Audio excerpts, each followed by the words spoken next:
김현채를 선택한 이유는 우선 좋은 후기 때문이었어요. 저희 친구가 예전에 김현채를 수강했었는데 그 친구도 저랑 똑같이 1순위 공립에서 이제 아쉬운 점수 차이로 2순위 사립을 붙었었는데요. 그 친구분이 이제 김현채 2차 데뷔반을 듣고 정보도 많이 얻고 그리고 인격적인 도움을 되게 많이 받았다고 후기를 제가 받았어요. 그래서 2차 데뷔를 할 때 고민을 하던 와중에 이제 혼자 할까 아니면 학원을 갈까 고민하다가 이제 감을 되찾을 겸 이제 학원을 다니게 되었는데요. 친구 후기를 듣고 김현채를 택하게 되었습니다.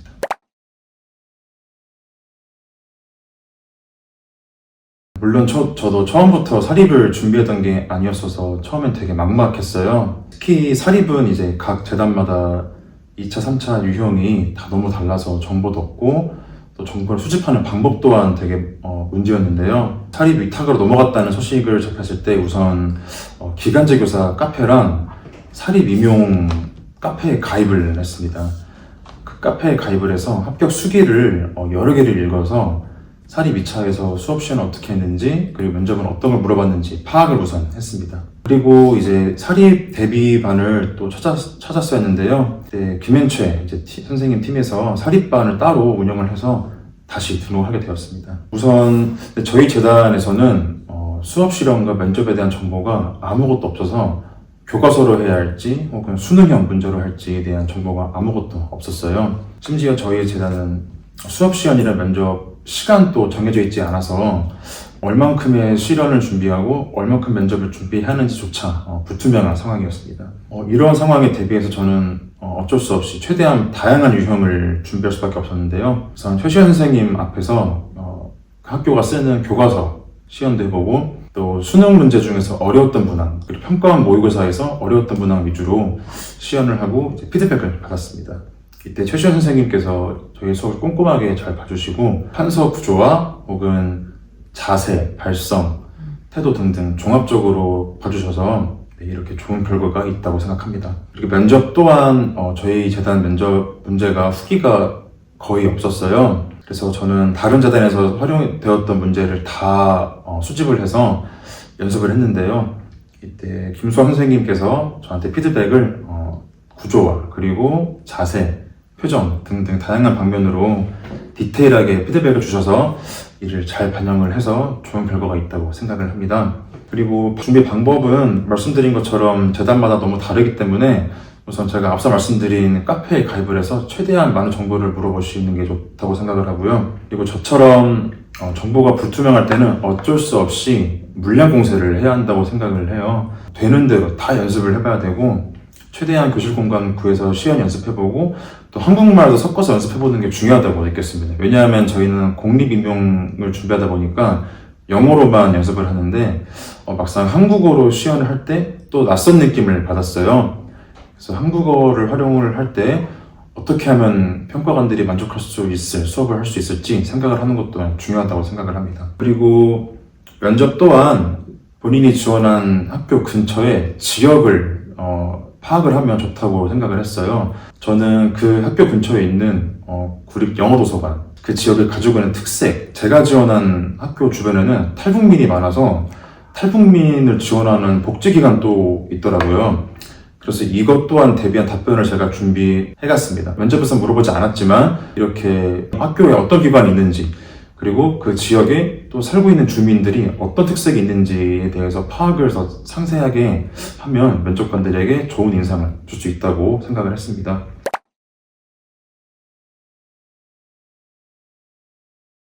우선 첫 번째는 아무래도 꾸준한 연습과 피드백 수용 때문이었습니다.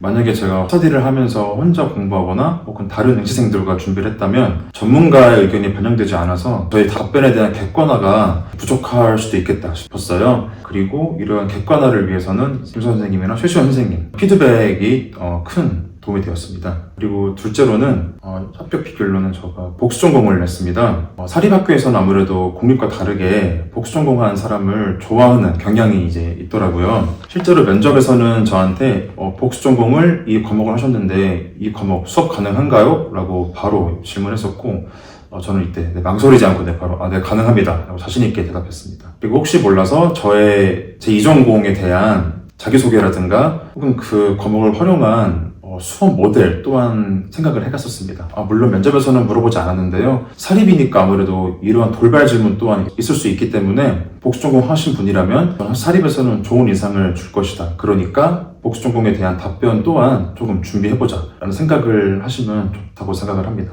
셋째로는 최대한 자신감을 유지하려는 태도였습니다. 앞서 말씀드린 것처럼 저희 재단은 수업 실현 내용 그리고 수업 시연을 몇 분 해야 되는지 이것 또한 아무것도 주어져 있지 않아서 당연히 긴장이 많이 되었는데요. 실제로 수업 시연할 때도 절대로 주어진 시간 안에 수행할 수 없는 응시생 조건이 주어졌습니다. 물론 저도 막막했는데요. 하지만 저는 이제 당황하지 않은 태도를 최대한 보이려고 했었습니다. 자신 있게 웃으면서 목소리 크게 그리고 제스처 또한 섞어가면서 자신 있게 시연했습니다. 그리고 면접을 볼 때도 비록 제가 예상하지 못한 질문이 나왔을지라도 제가 다른 질문에서 대비했던 답변을 재활용했습니다. 저는 그리고 다 구상형이었는데요. 저는 망설인 답변이 단 한 개도 없었습니다.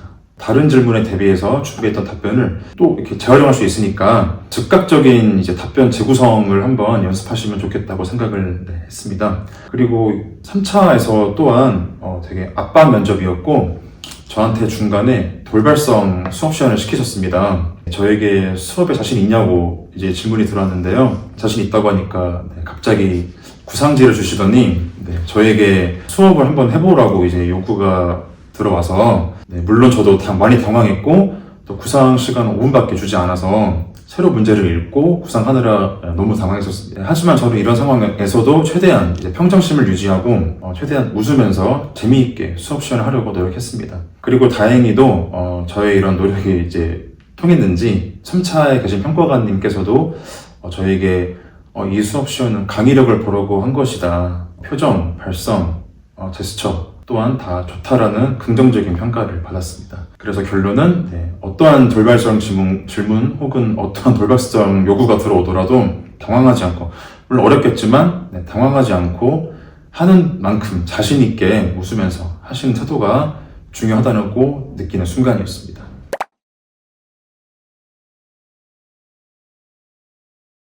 우선 첫째로는 정보 싸움이라고 생각을 해요.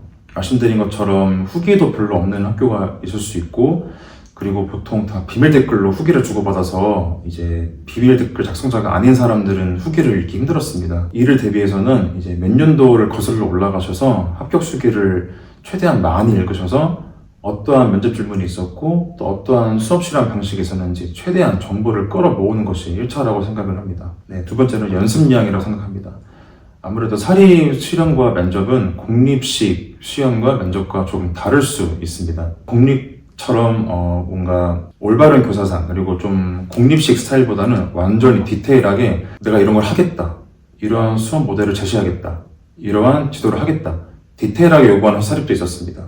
그러하기 때문에 저처럼 혹시 공립에서 예상하지 못하게 사립으로 이제 되신 분들은 사립이 좋아할 만한 구체적인 답변, 앞서 말씀드린 지역 특색, 그리고 학생 특색, 혹은 학교 특성을 활용한 디테일한 수업 모델, 혹은 방과후, 생활지도 등등 답변을 하는 게 좋다고 생각을 합니다.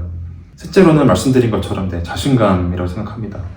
저도 물론 2차, 3차까지 올라가면서 평상시 이제 내가 과연 될까 하는 스트레스가 되게 심했는데요. 수업 시연도 어떻게 할지 모르겠고 면접 질문 또한 전혀 예상할 수 없어서 많은 스트레스가 있었습니다. 하지만 어쩔 수 없잖아요. 자신감을 갖고 평가관들 앞에서 웃으면서 그리고 크게 목소리를 크게 하는 것이 중요하다고 생각했습니다.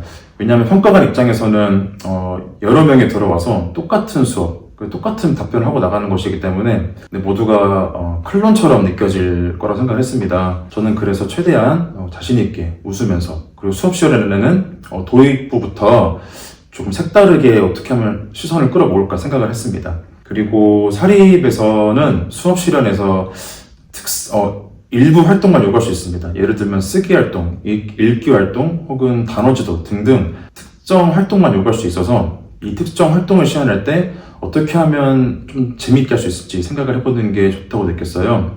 저는 어휘지도를 해보라는 시연을 하게 되었는데요. 어휘지도를 그냥 하면 재미가 없으니까 저는 텔레파시 게임을 활용했습니다. 여러분 질문을 미리 읽었죠? 미리 읽은 질문에서 선생님과 지금부터 얼마나 마음이 잘 통했는지 텔레파시 게임 해볼게요. 자, 첫 번째 단어, 자, 두 번째 단어, 말해보세요, 이런 식으로 해서 로또 추천 방식처럼 게임을 했습니다. 이러한 식으로 단순하게 어휘 의미를 제시하거나 그냥 단순하게 학생으로부터 추론하게 하는 방식이 아닌 다양한 재미있는 게임 같은 활동을 검색을 하셔서 실제 시연에 활용을 하신다면 평가관의 이목을 집중시킬 수 있을 거라고 생각을 합니다.